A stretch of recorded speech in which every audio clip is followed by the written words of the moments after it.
எங்களுடைய தமிழ் பேரினத்தின்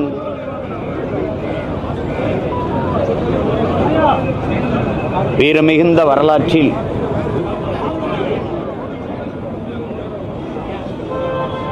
ஒரு மிகப்பெரிய வழித்தடமாக இருக்கின்ற எங்களுடைய வீர பெரும்பாட்டனார் அழகுமுத்துக்கோன் அவர்களுடைய நினைவை போற்றுகிற நாளில் தமிழர் மரபு பிறந்த தினத்தை கொண்டாடுவதில்லை, அவர்கள் நினைவு தினத்தைத்தான் போற்றுவோம். ஆனால் வரலாற்றில் எங்களுக்கு கெடுவாய்ப்பாக எங்களுடைய பாட்டன்கள் பூலித்தேவன் அழகுமுத்துக்கோன்றவர்களுடைய மறைவு நாள் என்று வரலாற்றில் எங்களுக்கு குறிப்பில்லாததனால் அவருடைய பிறந்த தினத்தையே தமிழ் பேரினத்தின் பிள்ளைகள் நாங்கள் கொண்டாடுகிறோம். அதிலே இன்று எங்களுடைய பாட்டனார் அழகுமுத்துக்கோனுடைய பிறந்த தினம் என்று. இந்த நிலம் அடிமைப்பட்டு கிடக்கிற போது, வெள்ளைய ஆதிக்கத்திற்கு கீழே கிடக்கிற போது, என் அன்னை நிலத்தில் ஒருபடி மண்ணை கூட ஊரான் எடுத்து விடக்கூடாது, என் தாய் நிலம் இன்னொருத்தருக்கு அடிமைப்பட்டு விடக்கூடாது என்கிற அந்த நோக்கத்திலே அடிமையாக வாழ்வதை விட சுதந்திரமாக சாவது மேலானது, அடிமை வாழ்வினும் உரிமை சாவு மேலானது, நாம் சரணடைந்து வாழ்வதை விட சண்டையிட்டு சாவது மேன்மையானது என்ற நோக்கத்தை முன்வைத்து பீரங்கி துப்பாக்கிகளை எதிர்த்து வாளையும் வேலையும் வைத்து களத்திலே பாய்ந்து வீரப்போர் புரிந்த மறவர்களில் எங்களுடைய வீர பெரும்பாட்டனார் அழகுமுத்துக்கோன் மிகவும் முதன்மையானவர். உன்னுடைய துப்பாக்கியின் தோட்டா என்னுடைய ஆட்டு புழுக்கைக்கு சமம் என்று கர்ச்சித்தவர். கைவிலங்கிட்டு காலிலும் கையிலும் விலங்கிட்டு கைது பண்ணி வச்சிருக்கிற போது எதிரிகளை நோக்கி கேட்டார், நாங்கள் தோற்றாலும் வரலாற்றிலே எங்களுக்கு வீர மறவர்கள் என்றுதான் வரலாறு பதிவு செய்யும், ஆனால் வென்றாலும் உங்களை துரோகிகள் என்றுதான் பதிவு செய்யும் என்று பதிவு செய்தார். அதுபோல தமிழின வரலாற்றில் வீரப்பெரும் வரலாறாக வாழ்ந்து கொண்டிருக்கிற என்னுடைய பாட்டனார் அழகுமுத்துக்கோன் அவருடைய நினைவை போற்றுவதில் தமிழ் இன மக்கள் நாங்கள் பெருமை அடைகிறோம். பெருமைமிக்க புகழ்மிக்க எங்கள் வீர பெரும்பாட்டனார் அழகுமுத்துக்கோனுக்கு நாங்கள் பெருமிதத்தோடு எங்கள் வீர வணக்கத்தை செலுத்துவதில் மகிழ்கிறோம்.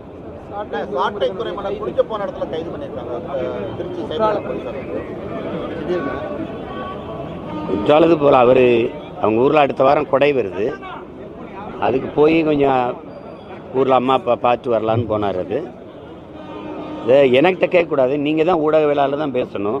இங்கே கள்ளச்சாராயம் விற்றவன் 31 நாளில் 133 கொலை நடந்திருக்கு. தம்பி ஆம்ஸ்ட்ராங்க படுகொலைக்கு பிறகு தான் அந்த கொலையை வெளியில் தெரியுது. ஒரு எல்லாராலும் அறியப்பட்ட தலைவர் சாகும்போது தான் அவங்களுக்கு தெரியுது. 83 மரணம், அதுக்கு முன்னாடி 19 மரணம் மரக்காணத்தில். இங்கே கள்ளக்குறிச்சியில் இத்தனை பேர் சாவு. இவ்வளவு பிரச்சனைக்கு அப்புறம் விக்கிரவாண்டியில் நேற்று கள்ளச்சாராயம் குடித்து பல பேர் மருத்துவமனை. கேட்டால் புதுச்சேரியிலிருந்து வந்துருச்சுங்கிறீங்க. வெக்கமாக இல்லை உங்களுக்கு? அத்தனை இடத்துல சோதனை சாவடி போடுறீங்க. எங்கள் வண்டியெல்லாம் புதுச்சேரியிலேருந்து வரும்போது திறந்து பார்க்குறாங்க. எப்படி சாராயம் வருது? கள்ளச்சாராயம் எப்படி வருது? உங்களுக்கு தெரியாமல் காற்றுல பறந்து வந்துடுதா? கடத்தி விற்கிறவங்களே நீங்கள் கொலைகாரர்கள் சாராய ஆலை அதிபர்கள் கையில் ஆட்சியை கொடுத்தீங்கன்னா சாராயத்தை எப்படி ஒழிப்பீங்க? கொலையை எப்படி தடுப்பீங்க? அவங்க மேலையெல்லாம் பாயாத அந்த வழக்கு சட்டம் கைது. ஒரு பேசுறது மேடையில் இப்போ எதுக்காக துரைமுருகனை கைது செய்து இந்த அரசு? என்னை விட பேசிட்டானா? என் மேலே நீங்கள் பெரிய அதிகாரத்தில் இருக்க பெரிய பவர்ஃபுல் கிங்கு தானே நீங்கள்? என்னை கைது பண்ணுங்க பார்ப்போம். என்னை சுற்றி இருக்கு நான் கைது செஞ்சு எனக்கு நெருக்கடி கொடுக்குறது இது ஒரு ஆட்சி முறை. சரி, எதுக்காக கைது சொல்லுங்க? அவதூறு என்னங்க? அது இருந்த பாட்டுங்க. கள்ளத்தனம் செய்த காதகன் கருணாநிதி, சதிகாரன் கருணாநிதி, சண்டாளன் கருணாநிதினு பாட்டு உங்களுக்கு அனுப்பவா? எழுதுனவன் பாடினவனை விட்டுட்டு ஏன் மறுபடியும் எடுத்து பாடினவனை கைது பண்றீங்க? இப்ப நான் பாடுறேன், எம்எல்ஏ பேர் போடு.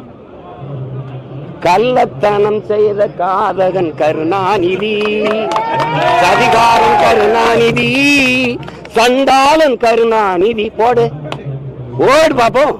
போட்டு உள்ள வை. நீ புள்ள பூச்சி பிடிச்சி விளையாடுவா ராஜா?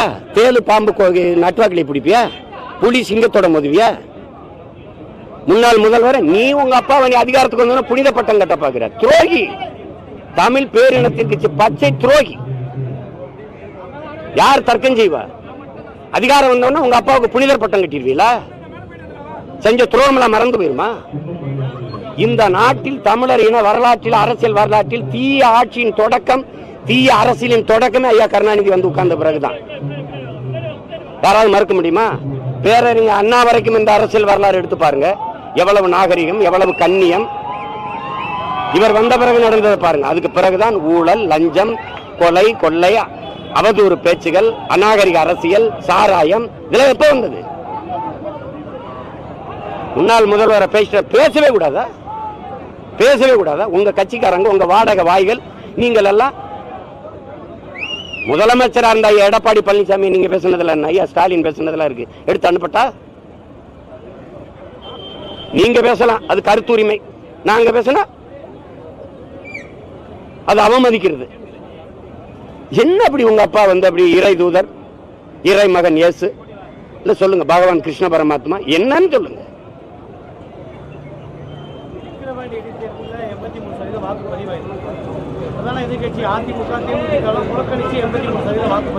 இதுவே என்ன முடியல.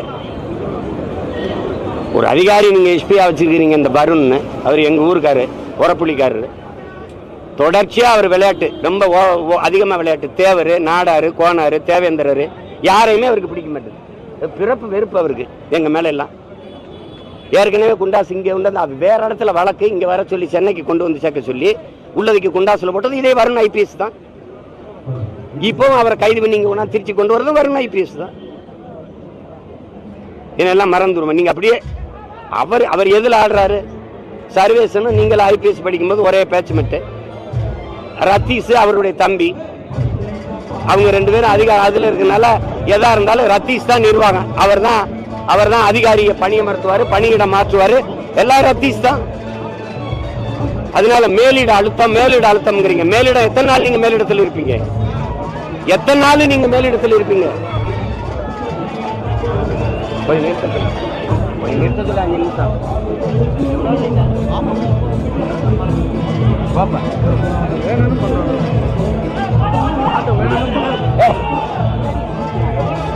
முக்கியமா பாட்டு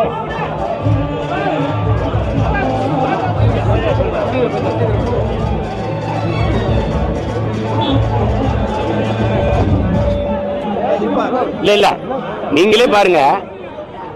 இது வந்து ஏன்னா தம்பி உதயநிதி கூட இருக்க ரத்தீஸ் தான் இந்த அதிகாரிகளை எல்லாம் பணியிடம் மாத்துறது, பணி உயர்வு செய்யறது எல்லாம்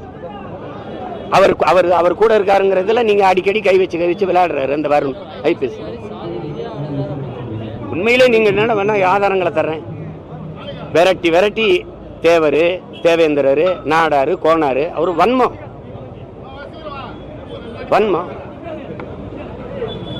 அதே தானே நான் பேசுறேன். என்னைய தொட வேண்டியதான். நீங்க அதான் கேக்குறேன், எனக்கு கைது பண்ணு. இப்படி கெஞ்சுற ஒரு ஆளை பத்திரிக்கல என்னை கைது பண்ணி உள்ள வைங்க. பேசுறதுக்கெல்லாம் கைதுங்க. நீங்க பேசுறதுக்கெல்லாம் கைதா? நீங்க ஒண்ணு கேட்கிறேன். சவுக்கு சங்கர் பேசினார், அவ்வளவுதானே. அதை வச்சு ஒரு 10-15 நாள் 20 நாள் வைக்கல, ஒரு மாசம் வைக்கல. எவ்வளவு நாள்? சரி, ஃபெலிக்ஸ் என்ன பண்ணாரு? டெல்லியில் இருக்கிற ஃபெலிக்ஸோடைய அலைபேசியை ஒட்டு கேட்டு டெல்லியில் இருக்காருன்னு போய் கைது பண்ணி உள்ள கொண்டு வர தெரியுது. இங்க கள்ளச்சாரம் வைக்கிறான்னு தெரியாது. இவ்வளவு பேர் ஒரு வருஷமா திட்டமிட்டு ஆம்ஸ்டாங்க கொல்ல போறாங்கிறது ஒட்டு கேட்க தெரியாதுல்ல. நான் எங்க ஆத்தாவுக்கு அரணியூர்ல பேசினேன்னா அது ஒட்டு கேட்க தெரியும். டெல்லியிலும் கேட்க தெரியும், இங்கே கேட்க தெரியும். சீமான் யாரோட என்னென்ன பேசுறான்லாம் பதிவு பண்ண தெரியும். இந்த வேலை 133 கொலை நடந்திருக்கு 31 நாள்ல. எதையுமே கண்டுபிடிக்க முடியல. கேவலம்.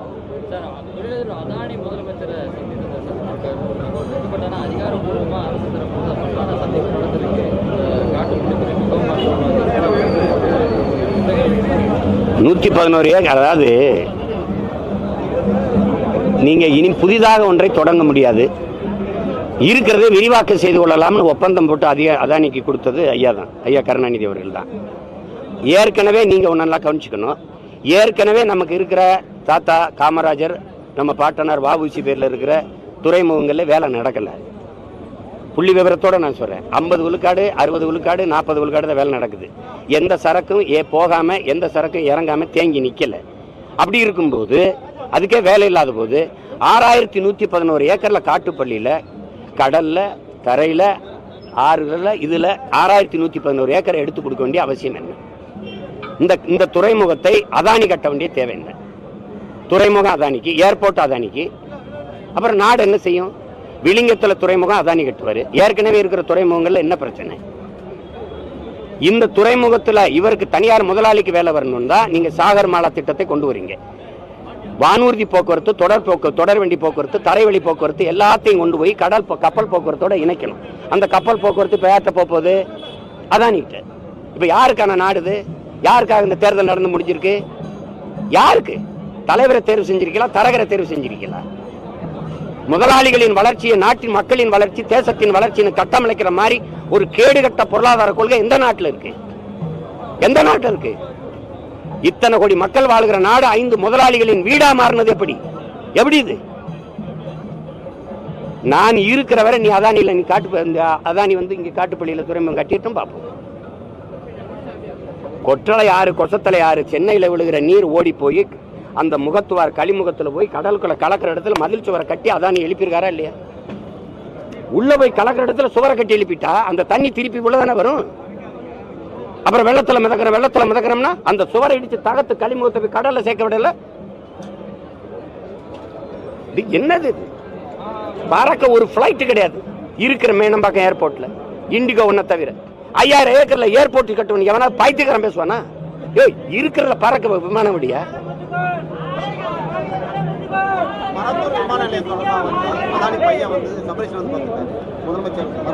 பார்க்கலாம், பேசலாம், போகலாம், அவ்வளவுதான். அப்படிலாம் எளிதாலாம் 8 வழிச்சாலை போட்டியில எங்க கட்டுங்கள். நான் தான் சொல்றேனே, விமான நிலையம் கட்டி காட்டுங்க. 2 வருஷம் தானே, கட்டுங்க, கட்டி காட்டுங்க, பார்ப்போம்.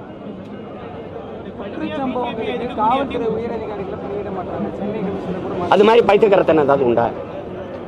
கள்ளச்சாராயத்துக்கு அந்த மாவட்ட ஆட்சியருக்கும் அந்த மாவட்டத்தில் இருந்த காவல்துறை அதிகாரிக்கு அது சம்மந்தம் இருக்கா? ஒருத்தர் சஸ்பெண்ட் பணியிட நீக்கம், ஒருத்தர் பணியிட மாற்றம். இதனால சார் அவங்கள ஊழல் போட்டு காய்ச்சினாங்க தம்பி, காய்ச்சினாங்க. இந்த கண்ணுக்குட்டி நேற்று ஊழல் போட்டு இன்னைக்கு காய்ச்சி காலையில் செத்தான தம்பி. பல வருஷமா வித்துக்கிட்டு இருக்கான். செத்தனான வெளியில் தெரியுது, இல்லைன்னா வித்துக்கிட்டு தானே இருப்பான். அப்புறம் சும்மா ஏதாவது சொல்றதான் தம்பி. அப்படி மாத்தினால நாங்க புனிதர் ஆயிடுறோம். அவர் தவறு நடந்துருச்சு, ஒரு அதிகாரி தவறு நடந்தார். அதிகாரி நியமிச்சது நீங்க, அதிகாரி உங்களுக்கு இருந்து வேலை செய்யறாரு. நீங்க தார்மீகமா முதலமைச்சர் பொறுப்பேற்று வழங்கணும்ல. அரியலூர் நடந்த ரயில்வே விபத்துக்கு அன்னைக்கு அமைச்சர் அந்த லால் பகதூர் சாஸ்திரி நேர்மையா நான் பதவியில் இருக்க தகுதியற்றவன் நீக்கினார். அரியலூர் விபத்துக்கு அவருக்கு என்ன சம்பந்தம்? அப்படி ஏதாவது பொறுப்பேற்பீங்களா? உங்களுக்கு கீழே இருக்கிற இவ்வளவு குற்றச்செயல் வருது, நான் இது இருக்க தகுதி இல்லவன் நீக்குங்க. குறைஞ்சபட்சம் அந்த பகுதியில் இருக்க உங்க சட்டமன்ற உறுப்பினர் ஒரு பாரம் அவங்களாவது விளக்க சொல்லுங்க பாப்போம். சும்மா பழிகடா காவல்துறை அதிகாரிகளை. இவங்களுக்கு தெரியாம காவல்துறை அதிகாரிகள் கண்டுக்கிறாம இருக்காங்க. மேலிட துறைமுருகன் கைது என்னங்கன்னு கேட்டா மேலிடத்திலிருந்து அழுத்தம். அந்த மேலிடம் யாரு? தம்பி உதயநிதி கூட செயல்படுத்துறாரு. தம்பி ரத்தீஷ் வைங்க. எத்தனை நாளைக்கு நீங்க மேலிடத்துல? பல மேலிடங்கள் இப்ப எங்க இருக்கு? ரொம்ப மேலிடத்துக்கு போயிடுச்சு. பார்க்கத்தானே போறோம். வேற என்ன? நாளைக்கு மறுநாள் தெரியுமில்ல தம்பி. நீங்க எல்லாம் இவ்வளவு ஊடகங்கள் இருக்கீங்க, மனச்சான்றோட யாராவது இயங்கிறீங்களா? மனச்சான்றோட ஒரு தெருவுக்கு ஒரு அமைச்சர் எந்த வேலையும் செய்யல, மக்கள் பண்ணி பார்க்கல. ஒருத்தர் லட்டுக்குள்ள மூக்குத்தி, ஒருத்தர் சாப்பாடு, ஒருத்தர் வேட்டி சேலை, ஒருத்தர் 2000-3000 பணம். இது போக இவ்வளவு கொடுத்து 3 ஆண்டு ஆட்சியின் சாதனை எல்லாம் பேசுறீங்களா? அப்புறம் என்ன இதுக்கு கள்ள ஓட்டு போடுற? ஓட்டியா இல்ல? எது கள்ள ஓட்டு போடுற? இது ஒரு தேர்தல்.